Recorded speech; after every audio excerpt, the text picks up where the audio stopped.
GT શેઠ વિદ્યાલય ધોરણ 12 commerce વિષય અર્થશાસ્ત્ર પાઠ 8મો ભાગ 4 જે કૃષિ ક્ષેત્ર વિશે આપણે અભ્યાસ કરી રહ્યા છીએ ત્યારે ચોથા ભાગની અંદર આપણે નીચી ખેત ઉત્પાદકતાના કારણો તપાસી રહ્યા છીએ। ત્યારે શા માટે ખેત ઉત્પાદન દિવસે દિવસે વધવાને કારણે બદલે ઘટે છે, તો સંસ્થાકીય પરિબળો એમાં ભાગ ભજવતા હતા। ટેકનોલોજીકલ પરિબળો અને અન્ય પરિબળો 5 ગુણ માટે આ પ્રશ્ન પૂછાઈ શકે એવો છે। ત્યારે સંસ્થાકીય પરિબળમાં આપણે જોયું કે જમીન મહેસૂલ ઉઘરાવવાની પ્રથા, ખેત ધિરાણ,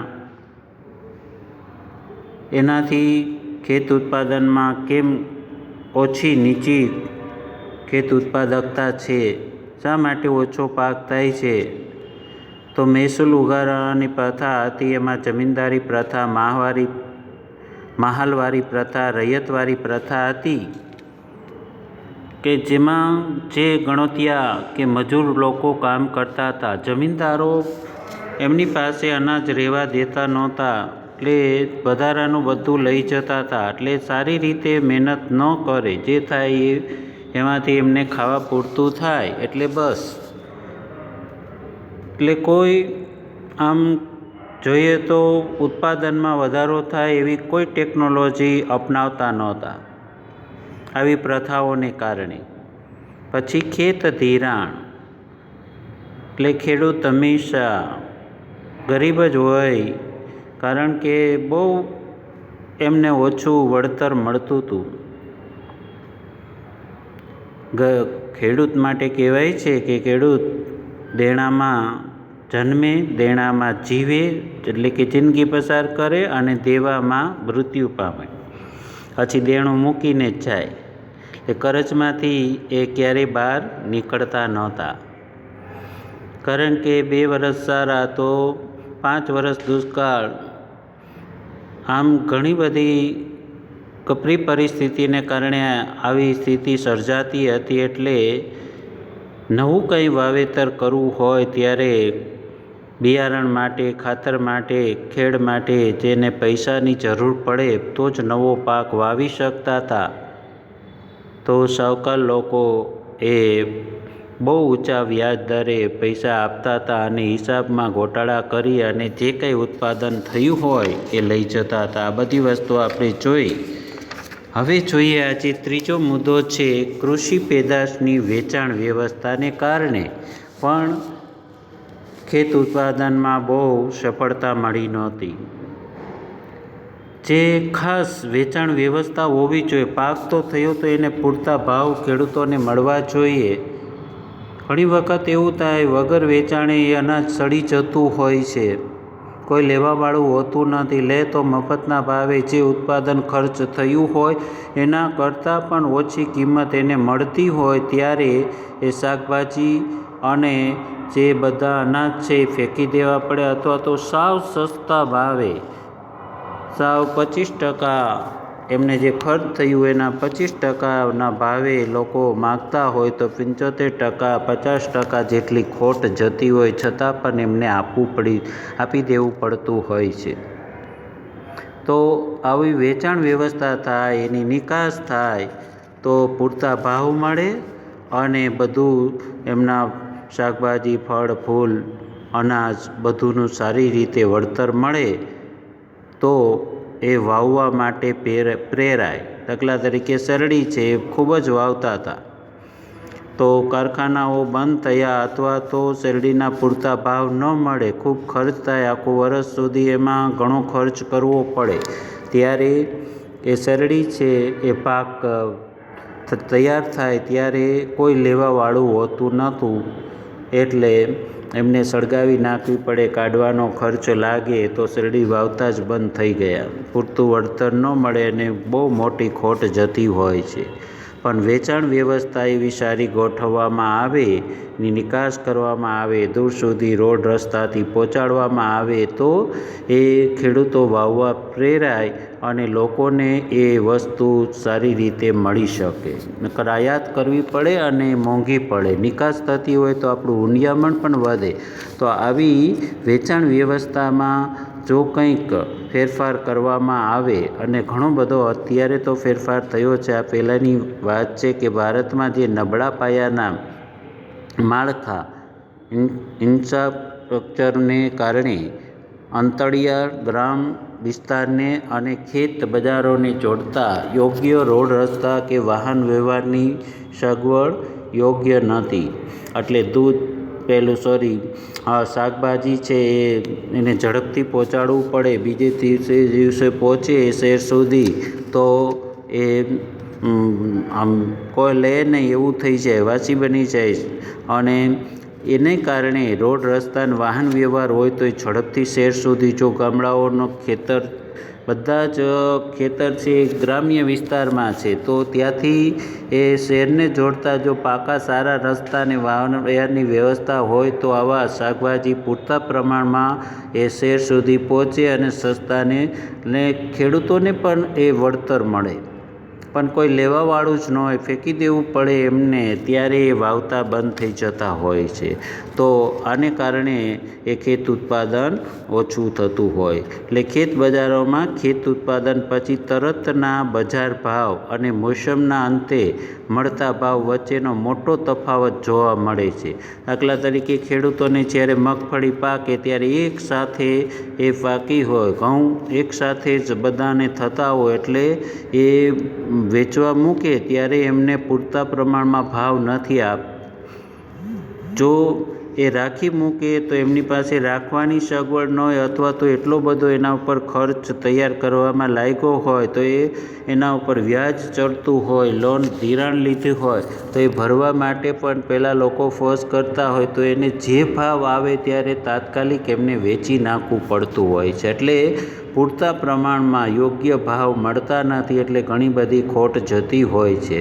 તો મોસમ ત્રાણે જ્યારે સિઝન થાય ત્યારે એ મરચાં છે અત્યારે આમ જોઈએ તો 1500-1600ના 20 કિલો મરચાં વેચાય છે, એટલે 100 રૂપિયાથી ઓછા. પરંતુ જ્યારે એની બજાર એ વેપારીઓને બધું ખરીદે છે પછી ઉનાળામાં કે મોડી સિઝનમાં એના ભાવ 4000 કે 5000 20 કિલોના થઈ જશે. એટલે ખેડૂતો જો એ રાખવાની સગવડ ન હોય એમની પાસે, અને પૈસાની જરૂર હોય, મજૂરી ચૂકવવાની હોય, ઘણા બધા પ્રશ્ન છે, એટલે એમને મોસમમાં એ વેચી નાખવું પડે અને પછી ઘણો બધો એ ભાવ ચડી જતો હોય છે. તો આ તફાવત વેપારીઓ કામતા હોય છે. મોટાભાગના ખેત પેદાશોના ઊંચા ભાવનો લાભ ખેડૂતોને બદલે વેપારીઓને અને સંગ્રહખોરોને મળે છે. અને જ્યારે ખેડૂત છે એ કાયમી ગરીબ જ રહે છે, એ વસ્તુ આપણને બતાવી છે. એટલે દેવામાં ડૂબેલા જે ખેડૂતોને દેવાની ચૂકવણી કરવા પોતાના ખેત પેદાશોને ઘણીવાર વહેલા વેચી દેવા પડે છે. અને ઘણી બધી અગવડતાઓ હોય છે. દેવા ચૂકવી જાય કે વ્યાજ ઓછું થાય અને એ ધિરાણ ભરવાવાળા પણ એના ઉપર નોટિસો અને ઘણું બધું એ થતું હોય છે. તો આવી રીતે દેવામાં ડૂબેલા ખેડૂતોને ઝડપથી માલ વેચી નાખવો પડે છે, એટલે મોસમમાં એમને પૂરતા ભાવ મળતા નથી. ત્યાર પછી ખેડૂતો બજાર ભાવ અંગેની જાણકારી, બજારમાં વેચવાની પદ્ધતિની જાણકારી વગેરે ન ધરાવતા હોય તો પોતાના ખેત ઉત્પાદનનું સારું વળતર મેળવી શકતા નથી. એટલે ઘણી વખત એવું થાય કે બજાર ભાવ શું ચાલે છે તો એ પોતાના ખેતરથી અથવા તો ગામડાઓમાંથી પોતે માલ એ વેપારીને વેચી દેતા હોય, પણ એ માર્કેટ યાર્ડ સુધી પહોંચાડી શકતા ન હોય, થોડો માલ હોય, ભાડું ચડી જતું હોય, ઘણા બધા અનેક પ્રશ્નો એની સાથે રહેલા છે. એટલે પૂરતા પ્રમાણમાં એમને ભાવ મળતો નથી, એટલે ખોટ જતી હોય તો પછી એ પાક વાવવા માટે પ્રેરાતા નથી અને પોતે એ પાક ક્યારેય વાવતા નથી. આવું બનતું હોય તો આને માટે ખેત ઉત્પાદન આપણી નીચી છે એનું કારણ આવા અનેક કારણો છે. હવે પછી ચોથું કારણ છે ગ્રામીણ સમાજ વ્યવસ્થા. જે ભારતના ખેડૂતો મોટાભાગે પ્રારબ્ધવાદી અને અપૂરતી માહિતી ધરાવે છે. જે ગ્રામ્ય સમાજમાં જે જૂનવાણી પરંપરા અને વ્યવસ્થાઓની બંધાયેલા છે તેઓ મૂળભૂત રીતે પ્રારબ્ધવાદી હોય. ઈશ્વર આપે સમસ્યાઓ અથવા તો અભાવપણાનો સ્વીકાર કરી લે છે. જે ભગવાન આપે જેટલું ઉત્પાદન થાય ભગવાન પાસે એવું પોતે ઈચ્છતા હોય કે આટલું મળી રહે, પણ ન મળે તો એમાંય સંતોષ માનતા હોય છે. અને ટેકનોલોજીથી એ ખેતી કરવા બહુ પ્રેરણા ન હોય એટલે એમને ખાવા પૂરતું થઈ જાય એટલે બસ એના માટેથી આપણી નીચી ખેત પેદાશ થઈ છે. તો આને કારણે આવા જે અભાવપણાનો સ્વીકાર કરી લે અને પોતાના જીવન નિર્વાહ પૂરતી ખેતી કરી અને સંતોષી રહે છે. જે કંઈ થયું ભગવાને આપ્યું એ બરાબર છે એમ કરે. અને એનાથી જો પોતે વધારે સારું વધારે ઉત્પાદન કરે તો વેચે તો એમને નફો થાય તો એ પોતાના જીવન ધોરણમાં ઘણો બધો પૈસા આવે એટલે જીવન ધોરણમાં ઘણો બધો એ ફેરફાર કરી શકે, ઘણી વસ્તુ ખરીદી શકે અને સારી રીતે રહે. પરંતુ એ સંતોષ માનીને બેસી રહેતા હોય છે. પછી ખેડૂતો આર્થિક વિકાસ કરવા અથવા તો ખેતીનો વિકાસ કરવા, જે આવકમાં વૃદ્ધિ કરવા જેવી પ્રેરણાઓ એમાં હોતી નથી કે હું જલ્દી સારું અને ઉત્તમ પ્રકારનું ગુણવત્તાવાળું ટેકનોલોજીથી જો ઉત્પાદન કરું તો પુષ્કળ પાક મને મળશે, ઉત્પાદન થશે તો સારી એવું વળતર મળશે. પરંતુ એ સંતોષ માનીને બેસી રહેતા હોય છે. તેના કારણે ગ્રામ્ય અર્થતંત્રનું જે કેન્દ્ર એવું કૃષિ ક્ષેત્ર જે નીચી ઉત્પાદકતા ધરાવતા હોય છે. આને કારણે એ વધારે પાક ઉત્પન્ન કરવા માટે પ્રેરાતા નથી. હવે સૌથી આપણે જોયું કે સંસ્થાકીય પરિબળો એમાં ભાગ ભજવે છે. તો સંસ્થાકીય પરિબળોમાં જમીન મહેસૂલ ઉઘરાવવાની જે પ્રથા હતી, પછી ખેત ધિરાણ માટેના પ્રશ્નો હતા, પછી કૃષિ પેદાશના વેચાણની જે વ્યવસ્થા છે એના કારણે અને ગ્રામીણ સમાજની જે વ્યવસ્થા છે, આ 4 કારણો છે એ સંસ્થાકીય પરિબળ છે અને એને કારણે આપણી નીચી ખેત ઉત્પાદકતા થાય છે. ત્યાર પછી હવે બીજો મુદ્દો છે ટેકનોલોજીકલ પરિબળો અને ત્રીજો મુદ્દો આવશે અન્ય પરિબળો. ટેકનોલોજી પરિબળો કયા છે કે જેને કારણે આપણી ખેત ઉત્પાદકતા ઓછી છે? તો કે ભારતના કૃષિ ક્ષેત્રમાં પાકની બાબતમાં જે પરંપરાગત એવી જૂની ઉત્પાદન પદ્ધતિનો ઉપયોગ જોવા મળે છે. એટલે ખેડૂતો છે એ અમુક પદ્ધતિથી જે વાવેતર કરતા હોય એનું બિયારણ વાવતા હોય, સુધારણ બિયારણ, રાસાયણિક ખાતર, જંતુનાશક દવા અને જે આધુનિક ટેકનોલોજીથી એ ખેતી ન કરે, સિંચાઈ વ્યવસ્થા, આ બધું એક અગત્યનું પાસું છે. તો ટેકનોલોજીથી જો એવી ખેતી થાય તો પુષ્કળ અનાજ 1 હેક્ટરમાંથી જે પાકવું જોઈએ એના કરતાં વધારે એ ઉત્પન્ન કરી શકે છે. તો આવી જૂની પરંપરાગતને કારણે આપણી ખેત પેદાશ નીચી છે. પછી ખેતીના જે જૂના સાધનો વાપરતા હોય અથવા તો જૂનવાણી વિચારધારાઓ, પદ્ધતિઓ વગેરે કૃષિ ક્ષેત્રને નિર્બળ બનાવે છે. વર્તમાન સમયમાં પણ ભારતના ખેડૂતો ટ્રેક્ટરને બદલે હળ અને બળદનો ઉપયોગ કરતા જોવા મળે. બળદ છે એ થોડી બહુ ઊંડું ખેતરને ખેડી ન શકે. ટ્રેક્ટરથી એ ઊંડે સુધી ખેતરની જમીનની હેરફેર કરે તો આવતા વર્ષે એ સરસ મજાનો પાક થાય. જે આવા ટેકનોલોજી સાધનોથી જો કરે તો એમને મજૂરી પણ ઓછી લાગે અને એના કારણો ઘણા છે કે એવા સાધનો બધા ખેડૂતો ખરીદી શકવાની એમની પાસે શક્તિ ન હોય, પૈસા ન હોય, થોડી જમીન હોય એટલે ઘણા આવી સમસ્યાઓ રહેલી છે. પછી સુધારેલા બિયારણને બદલે પરંપરાગત બિયારણો પણ એ વાપરે છે. આને કારણે પણ એની ઉત્પાદકતા ઘટી જાય છે. એટલે જે બજારનું બિયારણ હોય એ બહુ મોંઘું હોય, જે સુધારેલું બિયારણ હોય હાઇબ્રિડ એ ખૂબ જ મોંઘું પડતું હોય, તો એ લેવાની શક્તિ ન હોય અથવા તો એમાં વિશ્વાસ ન હોય, એવું ઘણા બધા એ કારણો એમાં ભાગ ભજવતા હોય છે. તો આવા બિયારણો પોતાને જે કાંઈ ખેતીમાં ઉત્પન્ન થયું હોય એનું એ પાછું વાવે તો એમાં ઓછો પાક થતો હોય છે. પછી રાસાયણિક ખાતરોની જગ્યાએ છાણિયા ખાતરનો ઉપયોગ પણ નીચી ઉત્પાદકતા સર્જે છે. રાસાયણિક ખાતર નાખવાથી એ છોડ એકદમ વધે અને પુષ્કળ એમાં ફળ ફૂલ આવતા હોય છે. તો જે આ ખાતર છે એ છાણિયા ખાતરનો ઉપયોગ કરતા એટલે નીચી ઉત્પાદકતા રહેતી હતી. પાક સંરક્ષણ માટે જંતુનાશક દવાઓ અને નવીન પદ્ધતિઓનો જે ઉપયોગ છે એ ભારતના ખેડૂતો ખૂબ ઓછા પ્રમાણમાં કરે છે, જેથી ભારતનું કૃષિ ક્ષેત્ર મંદ ગતિએ વધી રહ્યું હોય. હવે ટેકનોલોજી પ્રમાણે ખેતી હવે થવા માંડી છે, પણ હજી 50%થી ઓછા ખેડૂતો આનાથી વાકેફ છે, અને જો બધાને ખ્યાલ છે તો પોતાની એવી સ્થિતિ નથી અથવા તો એની માહિતી પૂરતી હોતી નથી. આને કારણે પણ ટેકનોલોજીને કારણે એ ખેતીની ઉત્પાદકતા નીચી રહે છે. હવે અન્ય પરિબળો છે એ વસ્તીનું ભારણ એટલે કે ભારતના જે અન્ય કારણમાં 2 કારણ છે, વસ્તીનું ભારણ અને આર્થિક આયોજનનો અભાવ.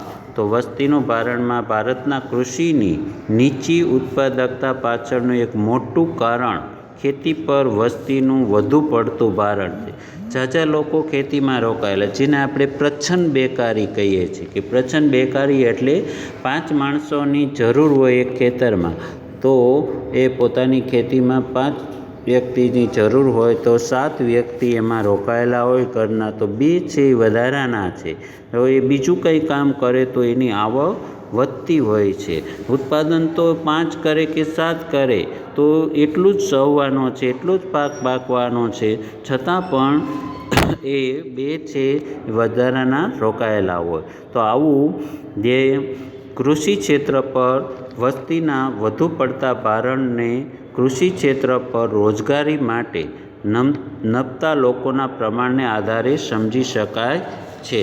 તો આપણે આને કારણે પણ વ્યક્તિ દીઠ ગણીએ તો એ નીચી પાક ઉત્પાદકતા આપણને બતાવે છે. ત્યારે ભારતની આઝાદી સમયે ભારતમાં 72% લોકો ખેતી ક્ષેત્રમાંથી રોજગારી મેળવતા હતા. તો આ ટકાવારી વર્ષ 2002માં 1-2માં ઘટીને 58% થઈ, જ્યારે 13-14માં ખેતી ક્ષેત્ર અને ખેતી ક્ષેત્રના ઉત્પાદનમાંથી જે વસ્તુઓ વેચાણ અને જે કંઈ કારખાનાઓ એના ઉત્પાદનમાંથી જે ચાલે છે એ બધાની આર્થિક સ્થિતિમાં જે રોકાયેલા લોકો છે એનું પ્રમાણ છે 49% અત્યારે નોંધાયેલું છે. એટલે ખેતી ક્ષેત્ર રોકાયેલા લોકો 49% છે. બાકીના છે એ સેવા કાર્ય અને ઉદ્યોગોમાં. જ્યારે ખેતી ક્ષેત્ર કુલ ઉત્પાદનનું જે પ્રમાણ મેળવે છે એને વધુ પડતી વ્યક્તિઓ વચ્ચે ઉત્પાદન અથવા તો આવક સ્વરૂપે વેચાતું હોય, અને શ્રમની ઉત્પાદકતા ઘણી નીચી જોવા મળે છે. એટલે ઝાઝા વ્યક્તિ જો રોકાયેલા હોય અને ઉત્પાદનનું જે સરાસરી કાઢવામાં આવે તો એ ઘણી બધી ઉત્પાદકતા નીચી. થોડા માણસો એ સરસ ખેતી કરી શકે જો ટેકનોલોજીથી કરે તો બધા જે સાધનો દ્વારા એ ખેતી થઈ શકતી હોય છે. જે પાક છે પોતે જાતે તૈયાર કરે તો 20 માણસની જરૂર હોય અને 5 દિવસ એ કામ કરે, 100 માણસનું જે રોજ છે એ રોજગારી એનો હિસાબ કરે, ત્યારે જો ટેકનોલોજીથી કરે તો 2 કલાકમાં એ મશીન પાક તૈયાર કરી દેતું હોય છે. તો આમ જે વસ્તીનું ભારણ છે એ બાકીના જે લોકો છે એ બીજા કામમાં રોકાય તો એ વધુ પોતાની આર્થિક સ્થિતિ સુધારી શકતા હોય. હવે આર્થિક આયોજનનો અભાવ છે. ભારત સરકારે પ્રથમ પંચવર્ષીય યોજનામાં જે બૃહદપણે જે ખેતી ક્ષેત્ર માટે બનાવી હતી, પરંતુ બીજી પંચવર્ષીય યોજનામાં એટલે કે 1956થી ભારતનું આર્થિક આયોજન છે ઉદ્યોગ કેન્દ્રિત બનો. એટલે આપણે ખેતી પ્રધાન દેશ જે ખેતીને મહત્ત્વ આપવું જોઈએ અને ખેતીમાં છે નવીનતા લાવવી જોઈએ. પહેલી પંચવર્ષીય યોજનામાં એ હતું, પરંતુ બીજી પંચવર્ષીયમાં ઉદ્યોગ કેન્દ્રિત એ બન્યું. એટલે ખેતી છે દિવસે દિવસે નબળી પડતી ગઈ અને ભારતનું જે કૃષિ ક્ષેત્ર અનિયમિત અને મંદ દરે વિકાસ કરતું ક્ષેત્ર હોવાથી જે સરકાર પણ કૃષિ ક્ષેત્રને જરૂરી પ્રમાણમાં સહાયક બની નથી અને આ જ કારણે ભારતના કૃષિ ક્ષેત્રની સ્થિતિ છે એ દિવસે ને દિવસે ચિંતાજનક બનતી રહી છે. તો આ બધા આપણે નીચી ઉત્પાદકતાના કારણો જોયા અને 5 માર્ક માટે પ્રશ્ન પૂછાઈ શકે છે. હવે ખેત ઉત્પાદકતા વધારવાના ઉપાયો, તો બેમાં ગોટો ન થાય. નીચી ઉત્પાદકતા માટે એ જે મુદ્દા છે એને અનુસંધાને જ પાછા આ જ મુદ્દા આવશે, તો બંનેમાં લખવાનું અલગ છે. એટલે ખેત ઉત્પાદકતા વધારવી હોય તો શું કરવું જોઈએ, તો એમાંય સંસ્થાકીય સુધારા છે, ટેકનોલોજીકલ સુધારા અને અન્ય ઉપાયો. જેમ નીચી ઉત્પાદકતાના કારણો હતા સંસ્થાકીય પરિબળ, ટેકનોલોજી પરિબળ ને અન્ય પરિબળો, એ જ પાછી સ્થિતિ ઉત્પાદકતા વધારવા માટે શું કરવું જોઈએ, શા માટે પાક વધુ આપણને મળે અને ખેડૂતોને પૂરતું પાકે અનાજ અને આપણા દેશના લોકોને એ સારું સસ્તું જે અનાજ શાકભાજી મળી રહે. આયાત કરવા કરતાં નિકાસ કરી અને આપણને ઊંડિયામણ મળે, આપણા દેશને ફાયદો થાય, એ આપણે હવે પછીના લેક્ચરમાં જોઈશું.